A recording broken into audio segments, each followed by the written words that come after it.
On today's video, we're going to do a deep dive into the #1 best secret palm in all of card magic. This is the best, okay? We're going to do a deep dive into it. A little bit of practice for sure. It is not easy, but I've been using it for years and it's so worth it. It really is worth the practice, okay? We're going to do a deep dive into that. Going to show you how using just a Ziploc bag, okay? Just a Ziploc bag, you can take a strong moment of magic and frame it and raise it to a closing effect. So strong. A couple of different variations I'm going to share with you as well. We're going to announce a brand new contest. And of course, we're going to announce the winners from last week's contest. Hope you really like it. I certainly like sharing it with you guys. With this one, I'm going to lock up one of my hands in a sense. I'm going to isolate my left hand. Okay? I'll show you exactly what I mean here. Here's a baggie, a Ziploc baggie. And in a moment, I'm going to slip my hand inside, and I want you then to seal up the baggie, okay, around my hand. We'll do that in a moment. But for now, I'm going to give the cards a little bit of a mix-up here. And as I go through the cards, you say stop anytime you want. Stop. Right there. Okay, take the cap off the marker. I'm going to ask you to put just your initial there. Like that. Okay. I'm going to slip the card in the middle of the pack, okay, in the middle. Approximately what's that? Maybe, what is that? That's about 25, 26 cards from the top, approximately one. Isolate that. I'm going to slip that inside here, like that. Go ahead, seal that bag up. So, we've sealed up my hand, we've sealed the pack, and we've sealed up your card, and only now am I going to push your card into the middle of the pack. Let's push our hand. I'm going to put my hand on top like this, impress. You put your hand on top to impress. And see if we can get your card to come up from the middle of the deck to the very top card of the pack inside the baggie. Watch, lift your hand. Watch it. Wait a second, that feels weird. That is, look. It came right up through the cards. Her sign card. This is killer. This takes it and it works in all the right ways because you increase the impossibility without obscuring any of the visuals. In fact, the lack of obscuring, the fact you create a window on the rise, you lead them down this garden path. Now, the backbone, of course, of this effect or this handling is this idea of using the one-hand top palm. I first learned this idea from a Gene Mays book about 25 years ago, okay? This idea of being able to do a one-hand top palm, not just from the full pack, okay? And let's look at the one-hand top palm.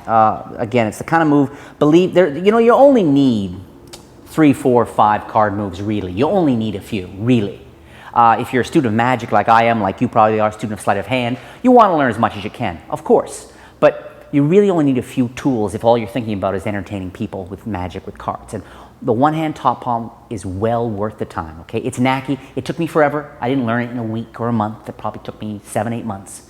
I have very small hands, so anybody out there, if you're 14 or 15 or 18 and you go, well, my hands are small, my hands are super small, okay? So you can get this down.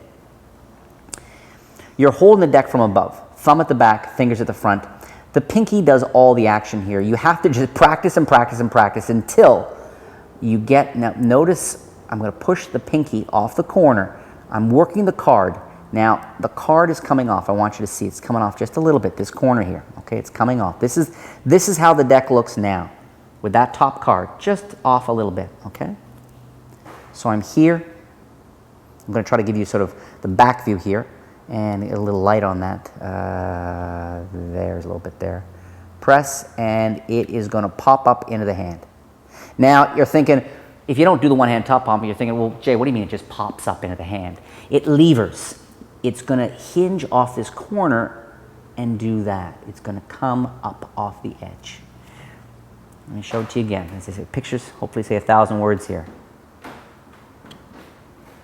Notice, because my hands are so small, took me a long time, I actually have to flatten the hand and the thumb has to kind of do that. I have to bend my thumb so I can get just enough room for that son of a gun to go up in, okay? Let me show you from this side. pushing a little to my right and then forward, forward, and down, and it levers up into the hand. It is knacky and it is so worth the work. Why? It's vastly superior to the two-hand top. Because when the two hands are together, you only have your face now to use misdirection in your words. With a one-hand top palm, I have this other hand. I can be picking up something. I can be slapping some guy. Don't you talk to me like that. Swacko! Okay, I can do these things. Lots of misdirection. So the one-hand top palm, just a thing of beauty, and it is knacky. And you'll find at one point that the card always does this. It shoots off to the side. That's perfect. You're on your way. You're just developing your pinky muscle, for real, okay? That's a phase. Everybody goes through that. You'll get this down, okay? Worth the practice. Now, so in the Gene Mays, though, I think was the first person to have this beautiful idea of being able to tap half the deck, come up and this casual comment, oh, about 25 cards or 22 cards or whatever, you have separated the spheres of focus. This is the key. All focus is here. By doing that, so with a card, say for example, we're going to do a double lift here, the Jack of Hearts. Jack of Hearts in the middle of the deck. Now normally you only have this one sphere of focus, you're locked down. But with this idea, you can then tap, come up. Okay? You now have two spheres of focus. One here, and as you now go down, you one hand top palm on your right here, and then you drop. You don't get anywhere near this image of the half pack landing. Totally isolates that card. Emphasize the card must be there. And of course, in performance, what I do, let's take a wider shot here, Ian. In performance, I'm here, I one hand top palm, drop it in, and my right hand immediately falls to my side with the palm card. Okay, all focus is here. Here we go. A brand new question of the week, your chance to win free magic. This week I'm going to be giving away 12 of my revolutionary card magic projects. It's super long, hours and hours. There's so many sleights, so many techniques. If you're into card magic, you want to win revolutionary card magic. As always, you can check it out at sankeymagic.com. But here's the question for this week. Real simple. Leave a comment down below, answer the question, and you're automatically entered into the contest. The question is, you could make anything appear inside a Ziploc bag in front of a live audience. You had real supernatural powers, okay? You're here, you snap your fingers and boom, it appears inside that bag, guaranteed to astound people. What would it be, okay? Use your imagination as always. Be funny, be strange, be upsetting, be illegal, be horrific, be original, be whatever you want, okay? Leave a comment down below. You'll automatically be entered into the contest. Thank you. First, you want to make sure you flow, that this flows, so don't try to get to this point in the effect and only now bring out the baggie. They're not going to be clear what's happening, and you're going to be palming that card, and it's going to get more and more bent the whole time in your hand, okay? So before you head into this final phase, bring out the baggie, okay? The nice thing about this is it can be folded up. I mean, you know, it's cliche, but pack small, plays big. I mean, this thing can be in your back pocket. You can do this walk around. I mean, I love this. Talk about you got nothing on you, and then you're going to close with something that's almost as big as, you know, like a stand-up prop, okay?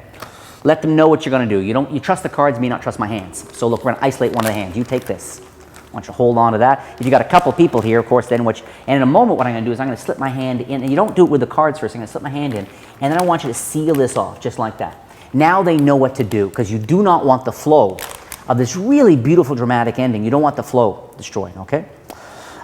Typically at this point, the card's already been signed, okay? If it hasn't, I can do a double lift. If it has been signed, though, I've got lots of choices at this point, right? I can either take it and make sure that the last phase I just did ends up in a double lift position, right? Or what I can do is I can do a top change, right? It's just come to the top again. I say, let's try something. This time it's even. It's going to be even. This time it's going to make it even harder for myself. And ask someone traditionally, are you left-handed or right-handed? Do the switch off that. They say left-handed. Then you know, at that point you go in from there. Okay. So anyway, whether you're doing a double lift, let's assume I'm doing double lifting though. I'm here. I turn the double over. Slip it in the middle of the deck. Watch your reflections. If it's a shiny table, you don't want them to see the X card. I pull down my left thumb a little bit on the card, which neatly pushes up the packet above. Tap, bring up as we've explained. So that's about 25 cards. One hand top palm on the way down, drop it here, hand goes to my side, slip this in. Leave the card out jogged. They are squaring it up. This is just crazy. Talk about the conditions of magic here. Only now, emphasize, will I square your card in. Now, I either come over and say, look, to make sure, I'm gonna squeeze the deck. I'm gonna put my hand on top, you put your hand on top and bottom, and I load the card right on, right? And now I smush. And if you want to smush, you can even spread your fingers because you're not going to expose the palm card. Want to lift your hand for just a second, thanks? Because it's there, right? So let's go back to that. Thank you. We squeeze, and I like to act surprised. I like to go there. It's going to come to the top, and I emphasize it's going to come right to the top of the deck, inside the baggie. Boom, lift your hand. I go, wait a second, that feels weird, and pause.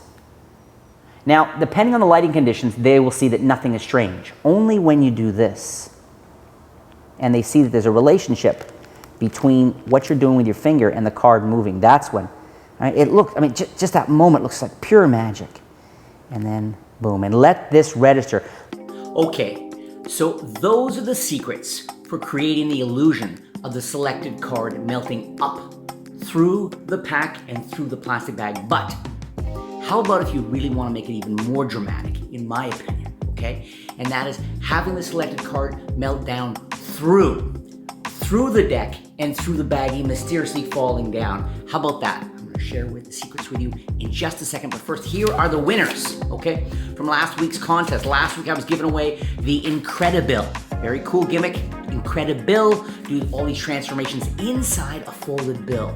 Looks like real magic. As always, check it out at SankeyMagic.com. Here are the winners. If I say your name, you won. You automatically won. And all you have to do is contact my team. Send them an email. Email my team.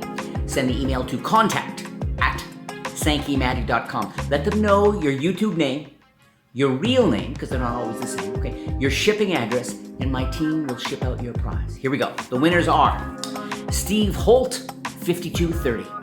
The Electric Guy, 4511. Neil Morton, 7482. Sean Marsh, 6158.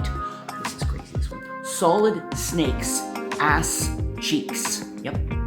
Solid Snakes, Ass Cheeks. Everybody, that's a dessert nobody has ever ordered. You've got James J. Crumb 04. James J. Crumb. You can be beautiful. You can be beautiful. That's someone's name here on YouTube. Dead Soul 9292.